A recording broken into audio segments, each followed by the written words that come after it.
জয় কৃষ্ণ। এই গুৰু সমস্ত এক মহাসংবাদ চলি আছে মৈত্ৰেয় মুনি আৰু কুৰুপতি বিদুৰৰ মাজত। এই মহাসংবাদৰ পৰাই প্ৰকৃতপক্ষে কলিযুগৰ নৰসকলে মহাভাগৱত পাবলৈ সমৰ্থ হৈছে। যি মহাসংবাদ মৈত্ৰেয় আৰু বিদুৰৰ মাজত হৈছিল, সেই একেই মহাসংবাদ ভোগমণিয়ে পৰিচিতক শুনাইছিল। সেই সংবাদে নৈমিষা অৰণ্যত উগ্ৰচোৱা সূতে 28 সহস্ৰ ঋষিমণিক প্ৰদান কৰিছিল আৰু সেই 28 সহস্ৰ ঋষিমণিৰ জৰিয়তে কলিযুগৰ ৰাণী নৰসকলে এই মহাভাগৱত পাবলৈ সমৰ্থ হৈছে। আজি ধ্ৰুৱৰ মহা তপস্যাৰ কথা এই আখ্যানত বৰ্ণিত হৈছে। ইতিমধ্যে আমাৰ কেইবাগৰাকী গুৰুৱে ধ্ৰুৱৰ বিষয়ে সুন্দৰভাৱে ব্যাখ্যা দাঙি ধৰি গৈছে। 5 বছৰীয়া অবোধ এক বালক মনত কি এক ভীষণ আঘাত প্ৰদান কৰা হয়।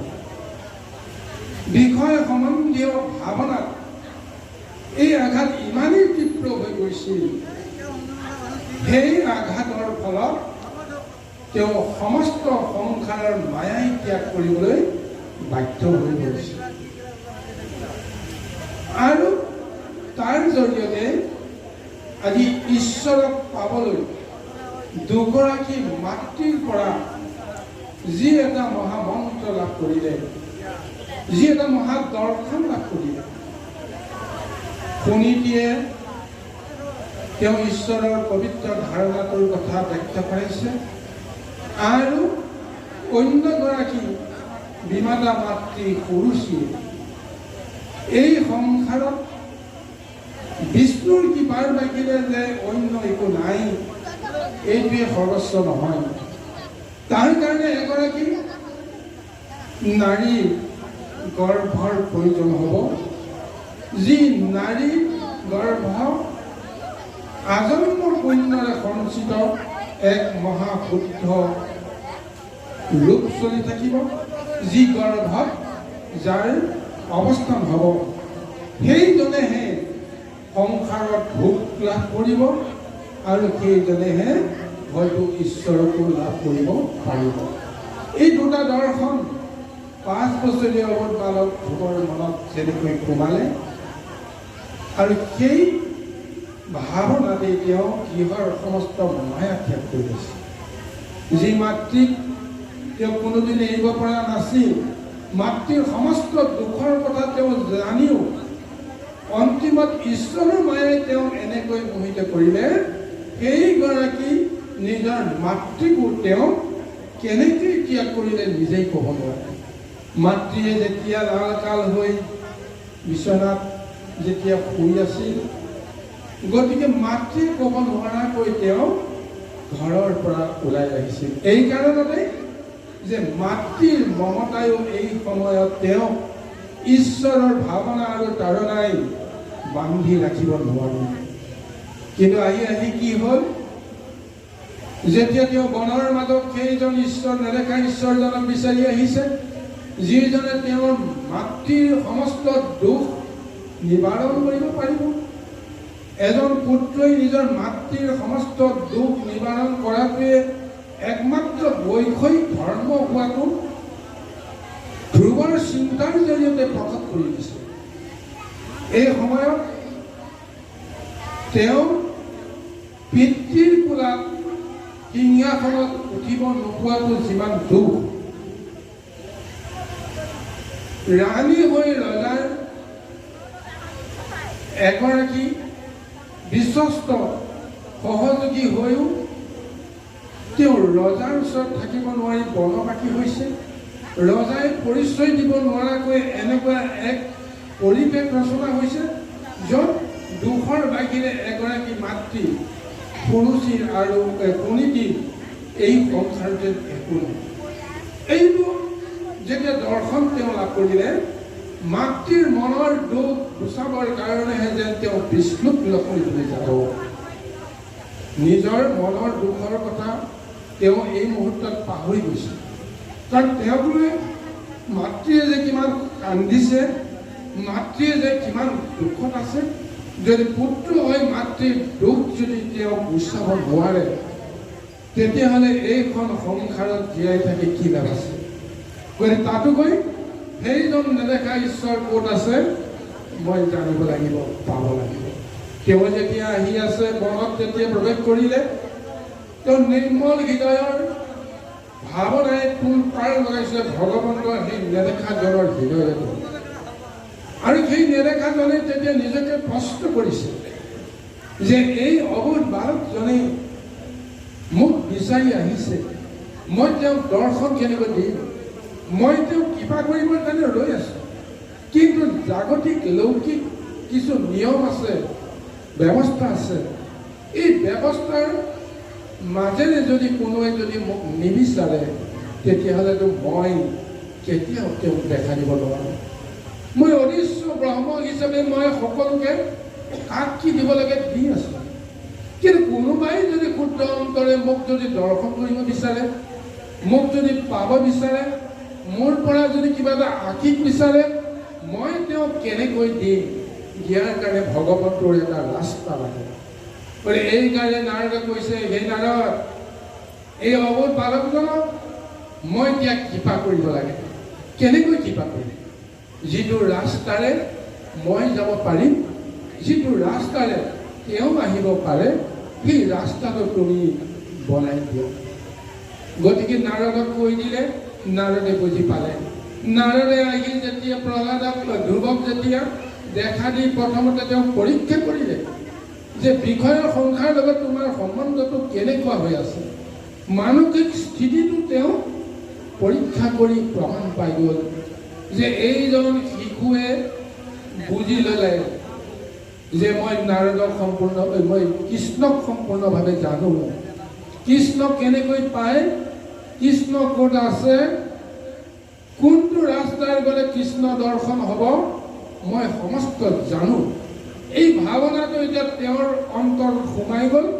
তেওঁ এতিয়া মোৰ চৰণত পৰি শৰণ লৈছে যে মোক সংসাৰৰ ভয় নেদেখুৱাব, বনৰীয়া বাঘ সিংহ জন্তুবিলাকে মোক মাৰি পেলাব, বিধিৰ ব্যৱস্থা, চতুবৰ্গ সাধনৰ ব্যৱস্থা, এই ব্যৱস্থাৰ জ্ঞান দি মোক লাভ নাই।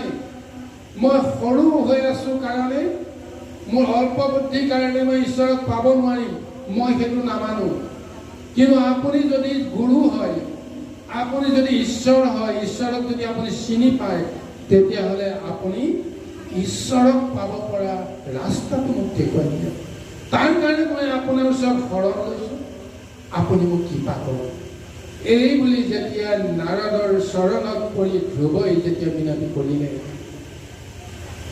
সাৰ্থক হৈ গ'ল সমস্ত জগতৰ সৃষ্টিত ভগৱন্তক পাব পৰা ব্যৱস্থাটোৰ এটা প্ৰত্যক্ষ প্ৰমাণ হিচাপে আহি গ'ল। গুৰু দৰ্শন নহ'লে যে ঈশ্বৰ দৰ্শন নহয়, গুৰুৰ কৃপা নহ'লে যেন ঈশ্বৰৰ কৃপা লাভ কৰিব পৰা নাযায়।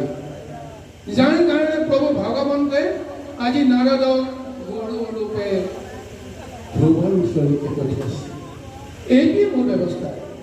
ভগৱন্তৰ ইচ্ছা নহ'লে নাৰদেও কেতিয়াও ধ্ৰুৱৰ আগত দেখা নিদিলেহেঁতেন।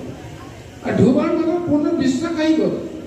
এই অত্যন্ত অৰণ্যত মাছ নিশা মোৰ বাহিৰে জগতত কোনো নাই, তুমিও জানা, মই জানো। হিংস্ৰ জন্তুবিলাকে যদি আগুৰি আছে, তেতিয়াহ'লে এইখন অৰণ্যত তোমাৰ কি কাম আছে? তুমি যে মোক দৰ্শন কৰিবলৈ আহিছা, মোক যে বুজনি দিবলৈ আহিছা, মই বুজি পাই গৈছো ঈশ্বৰৰ কৃপাত তুমি মোক দৰ্শন দি মোকো তুমি কৃপা কৰিবলৈ আহিছা। গতিকে নাৰদে যেতিয়া শৰণ ল'লে, গুৰুৰ শৰণ লোৱাৰ সূত্ৰে ভগৱন্তক পাব পৰাকৈ এটা সাধাৰণ ব্যৱস্থাৰ মাজেৰে তেওঁ দুটামান নিয়ম শিকাই দিলে। মাত্ৰ এটাই মন্ত্ৰ তেওঁক শিকাই দিলে।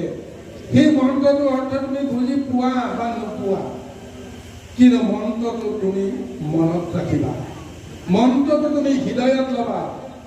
আৰু কোনজন ভগৱন্তক তুমি বিচাৰিছা, ভগৱন্তৰ ৰূপটো মই তোমাক বৰ্ণনা দিছোঁ।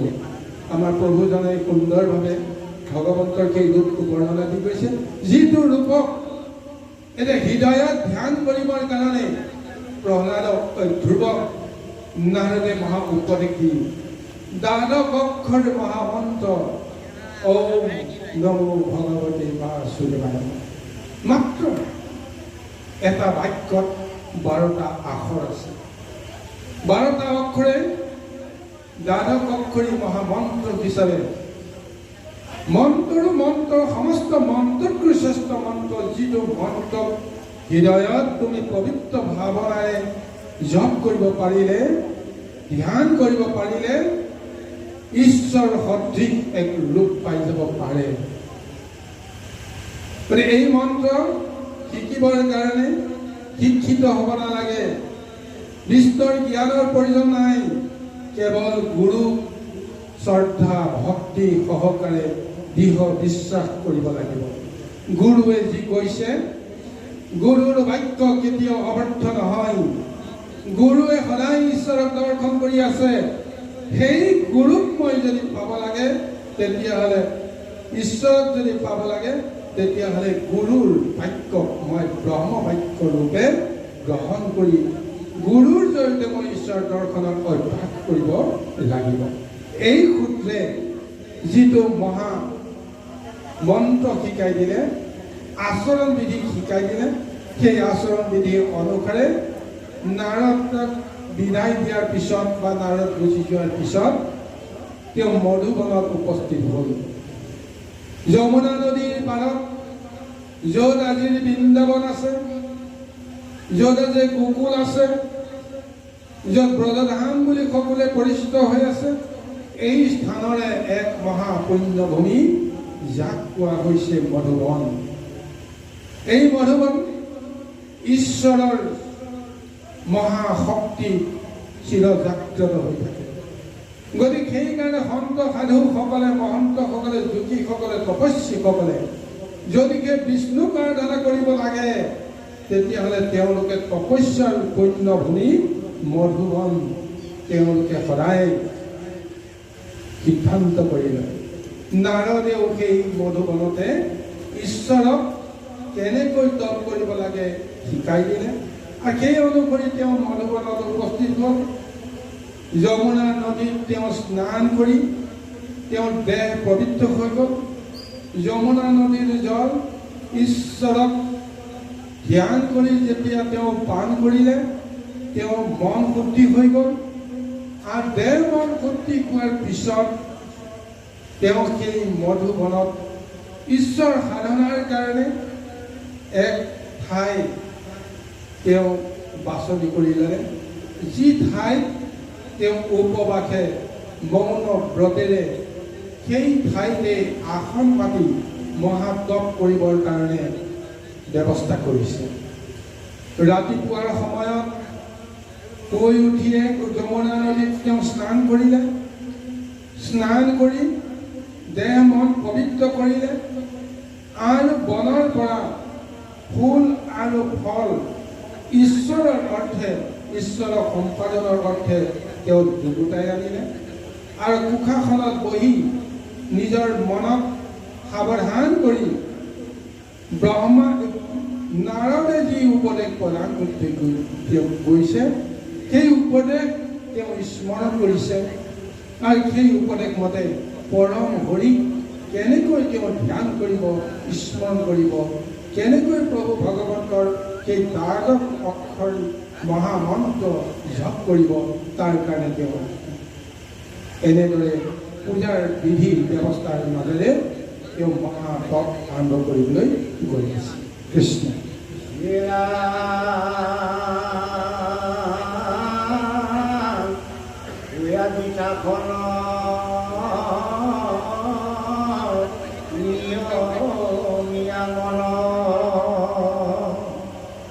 Oye, cante,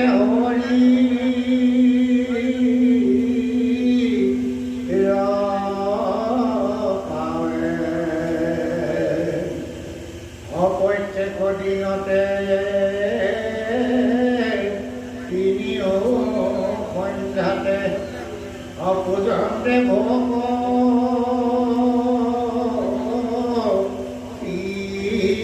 ভাবে এরামে নারদর মঠ উমরি মনত অযথা মতীয়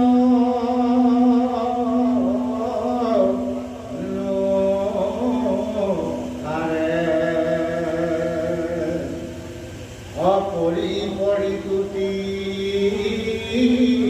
পরন্ত প্রণতি অপ্রণতি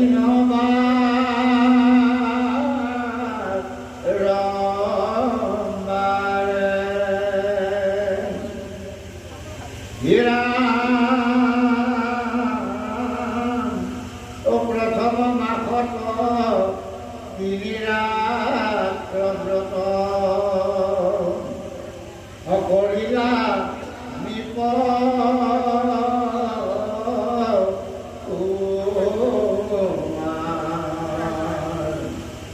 অচতুর্থ দিনাতে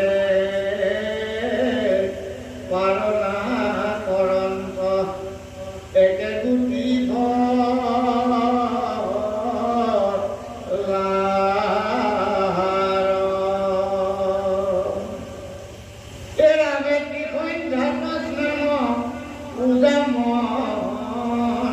জ্ঞান নিরন্ত তাকু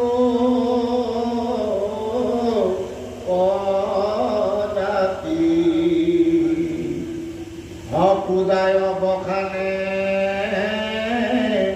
মাধব ধ্যানে থাকা মোর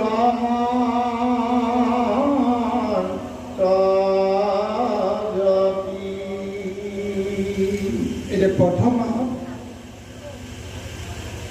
ধ্ৰুৱই যি প্ৰভু ভগৱন্তক তপ কৰিবৰ কাৰণে অভ্যাস কৰিলে নাৰদে শিকাই দিয়া অনুসৰি গছৰ বনৰীয়া গছৰ ফল মূল তেওঁ আহৰণ কৰে আৰু ত্ৰিসন্ধ্যা তেওঁ ঈশ্বৰক সেই পৰম ঈশ্বৰক নেদেখাজনক যিটো ৰূপ নাৰদে তেওঁক দৰ্শন দি গৈছে সেই ৰূপটো তেওঁ ধ্যান কৰি সেই প্ৰভু ভগৱন্তক মহাস্তুতি কৰি দ্বাদশ কৰি মহামন্ত্ৰ ত্ৰিসন্ধ্যাত তেওঁ সদায় এই কৰ্মখিনি কৰি আছে আৰু এই ত্ৰিসন্ধ্যা কৰ্মৰ বাহিৰে বাকী সময়ত বিশেষকৈ ত্ৰিসন্ধ্যাত যিহেতু ঈশ্বৰৰ যি পূজা সেৱা কৰে সেই পূজা সেৱাৰ অন্তত ঈশ্বৰলৈ প্ৰদান কৰা ফুল আৰু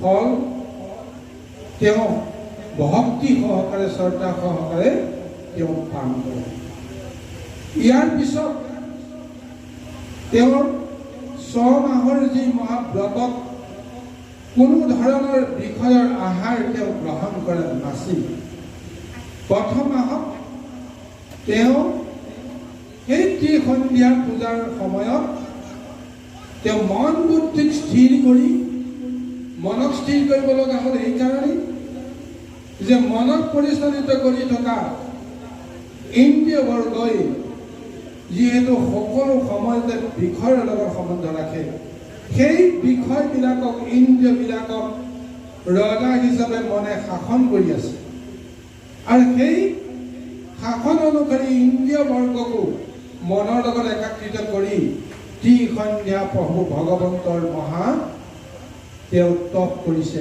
জপ কৰিছে আৰু এনেদৰে মাহৰ অন্তত যেতিয়া আৰু 4টা দিন বাকী আছে এই 4টা দিন বাকী থকাৰ সময়ত বাকীখিনি সময়ত তেওঁ ত্ৰিসন্ধ্যা আৰতিৰ পিছত বা জপৰ পিছত তেওঁ ঈশ্বৰৰ প্ৰসাদ হিচাপে ফল ভক্ষণ কৰি তেওঁ জীৱন ধাৰণ কৰি আছে কিন্তু যেতিয়াই মহাব্ৰতৰ সময় আহিল 4 দিন বাকী থকাৰ সময়তে তেওঁ উপবাস আৰম্ভ কৰি দিলে উপবাস আৰম্ভ কৰি সেই ত্ৰিসন্ধ্যা তেওঁ সদায় সেই তপ কৰিছে জপ কৰিছে কিন্তু তেওঁ একো এটা গ্ৰহণ কৰা নাই। আৰু যেতিয়া চতুৰ্থ দিনৰ অৱসান হয়, সেই অৱসানতহে তেওঁ ফল গ্ৰহণ কৰি, ফলকে প্ৰসাদ হিচাপে গ্ৰহণ কৰি প্ৰথম মাহৰ মহাতপ তেওঁ সামৰণি কৰিছে। আৰু ইয়াৰ পিছত দ্বিতীয় মাহ যেতিয়া তেওঁ তপ কৰিব, সেই তপ কৰিবলৈ যাওঁতে আৰু বেছি উগ্ৰ তপ তেওঁ কৰিব লাগিব। কাৰণ ঈশ্বৰক পাবৰ কাৰণে প্ৰথম অৱস্থাত আমি ইমান কষ্ট কৰিব নালাগে, কিন্তু তাৰ পিছত যিমানেই দিন বাঢ়ি গৈ থাকিবে সিমানেই দেহ আৰু মনত নানান ধৰণৰ হয়তো কষ্ট অনুভৱ আহিব পাৰে। সেইকাৰণে তেওঁ নিজৰ মনক ইমানেই কঠোৰ কৰি এই ব্ৰতক দ্বিতীয় মাহত তেওঁ যাবলৈ আৰম্ভ কৰিছে। আহক আমি পদৰ মাজলৈকে আহোঁ।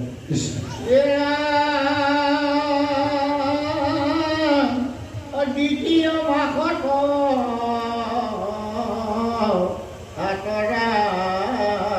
ব্ৰত উপবাস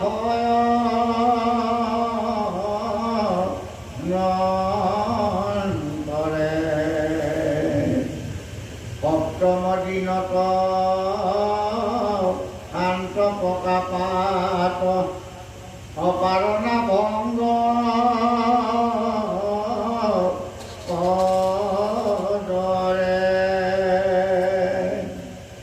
হিৰামে তৃতীয় মাহত নৱৰাত্ৰ ব্ৰত ইয়াচৰি ৰাজ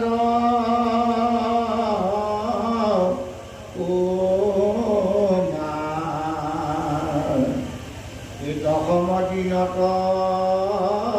পালনা কৰন্ত গণ্ডুষে কজ লাহাৰ। এৰামে চতুৰ্থ মাসত দ্বাদশ দিনত নকৰি একো ভোজন অতয়ো দশদিনে পালনা কমনে অৰন্ত বায়ু কপান। হিৰামে পঞ্চম মাসত হৰি দীৰ্ঘ ব্ৰত থাকিলা বায়ু দিয়া। মাধৱক ধ্যানে ৰহি এক মনে এক পাৱে মিচুয়া।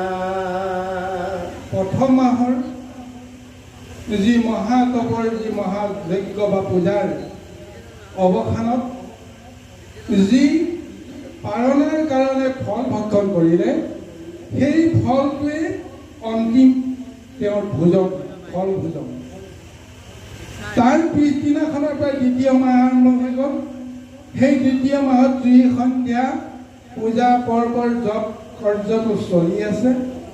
আৰু আহাৰ হিচাপে কেৱল গছৰ শুকান পাত তেওঁ ভক্ষণ কৰিয়েই সময়বোৰ ঈশ্বৰৰ নামত আগবঢ়াই লৈ গৈ আছে।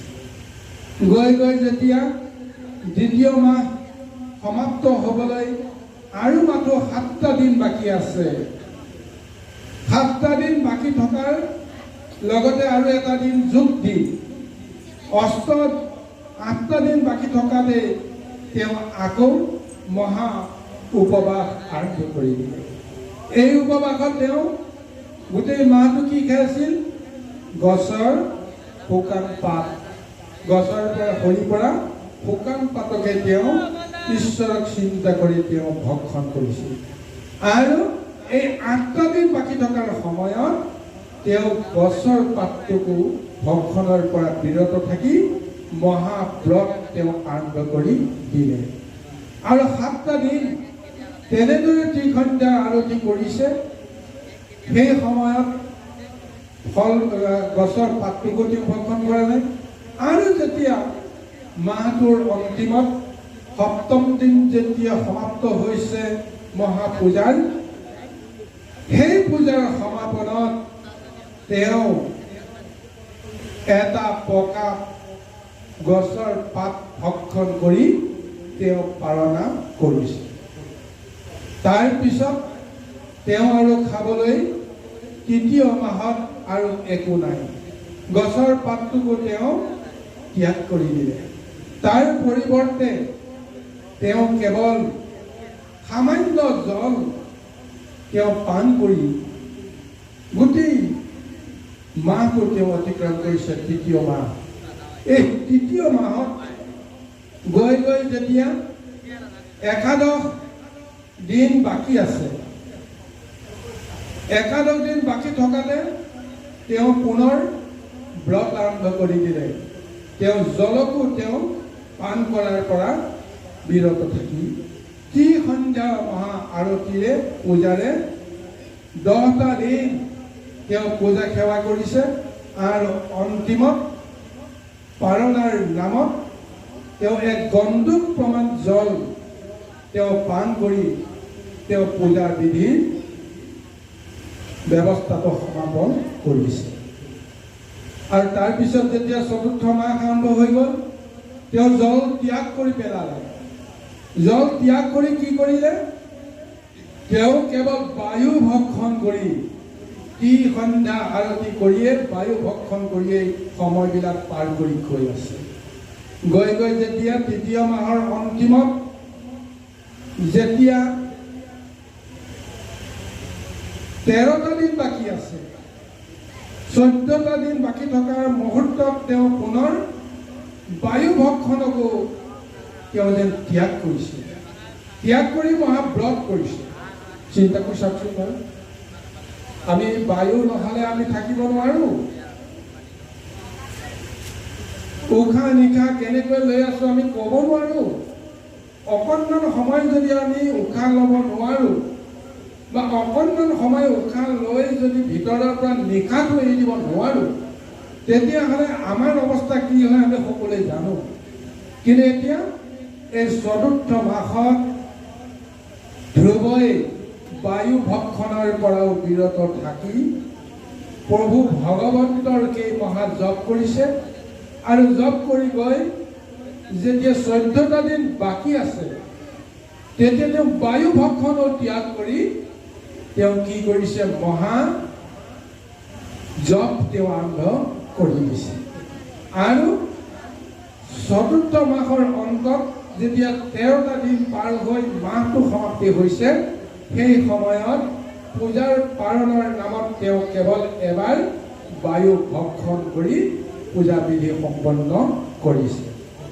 আৰু এই পঞ্চম মাসত ধৰি দীৰ্ঘব্ৰত থাকিলা বায়ু তম্বিয়া মাধৱক ধ্যানে ৰহিয়ে গমনে এক পাৱে ভৱিষ্যয়া। এই পঞ্চম মাসত তেওঁ কি কৰিলে? যি বায়ু চতুৰ্থ মাসৰ পূজাৰ ব্ৰতত পাৰণাৰ নামত সমাপ্ত কৰি তেওঁ শেষবাৰ বায়ু তেওঁ ভক্ষণ কৰিলে। ভক্ষণ কৰাৰ পিছত তেওঁ নিশাটো এৰি দিয়া নাই, শ্বাসটো ল'লে, কিন্তু নিশ্বাসটো এৰি দি তেওঁ দেহটোক বায়ু শূন্য কৰা নাই।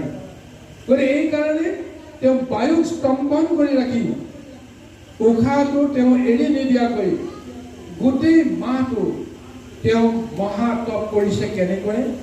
যে এখন ভৰিৰ ওপৰত আনখন ভৰি তুলি দি,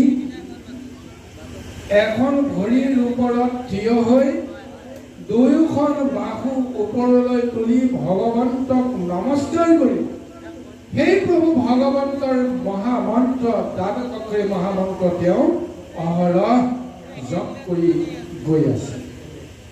গৈ গৈ পঞ্চম মাহ শেষ হ'বলৈ অতিক্ৰম হ'বলৈ আৰু বেছিখন নাই।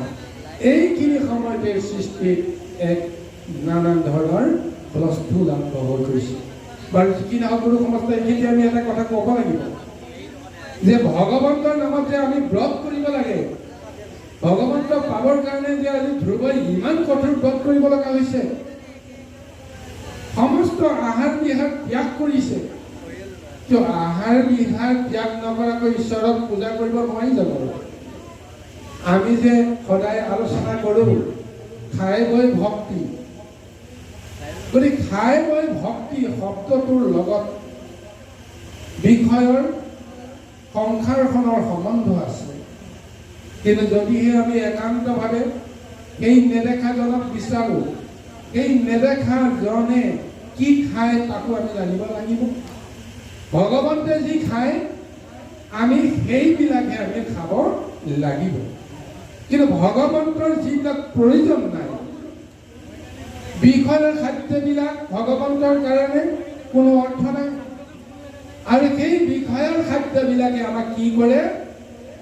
দেহ অশুদ্ধি কৰে, দেহত মায়াৰ মল লাগি থাকে, যাৰ ফলত আমাৰ মন বুদ্ধি চিত্ত আমাৰ সদায় চঞ্চল হৈ থাকে। পোৱা নোপোৱাৰ বেদনাবিলাক সকলো সময়তে আমাৰ হৃদয়ত ঠাহ খাই থাকে। কিন্তু যদিহে একান্তভাৱে ঈশ্বৰক পাব লাগে, মহা আনন্দৰে পাব লাগিব। ঈশ্বৰক যদি পাব লাগে, আমি ঈশ্বৰে ভাল পোৱা ধৰণে আমি কৰ্ম আচৰণ কৰিব লাগিব, তপ কৰিব লাগিব, জপ কৰিব। গতিকে ঈশ্বৰে যি নাখায়, ঈশ্বৰে যি নাখায়ো জীয়াই থাকে, আমিও ঈশ্বৰৰ লগত প্ৰকৃতিৰ একো সম্পদ নাখালেও আমি জীয়াই থাকিব পাৰিম। ধ্ৰুৱৰ জৰিয়তে সেই প্ৰমাণটো দিছে। তাৰ বাহিৰেও লৌকিকভাৱে আমি বহুজন সন্যাসীক দেখিছোঁ, সাধুক দেখিছোঁ। আমি উদাহৰণ পাইছোঁ। আজিবা ধ্ৰুৱই এই তপস্যা কৰিলে, কিন্তু বাল্মীকিকে আদি কৰি মহৰ্ষিসকলে যেতিয়া তপস্যা কৰিছিল, মহৰ্ষি নহয় তেতিয়া বাল্মীকি, তেওঁ এজন মহাবৈশ্য আছিল, মহাবিষয়ী আছিল। এই মহাবিষয়ী মহাদস্যুজনৰো যেতিয়া ঈশ্বৰ গুৰু দৰ্শন হ'ল, ঈশ্বৰৰ মন্ত্ৰ যেতিয়া তেওঁ পাই গ'ল, গতিকে তেওঁ যেতিয়া তেওঁ তপ কৰিলে, ধ্ৰুৱই কি তপ কৰিছে? বাল্মীকিয়ে তপ কৰোঁতে কি হৈ গ'ল? তেওঁ এবাৰে যি তপত বহিল,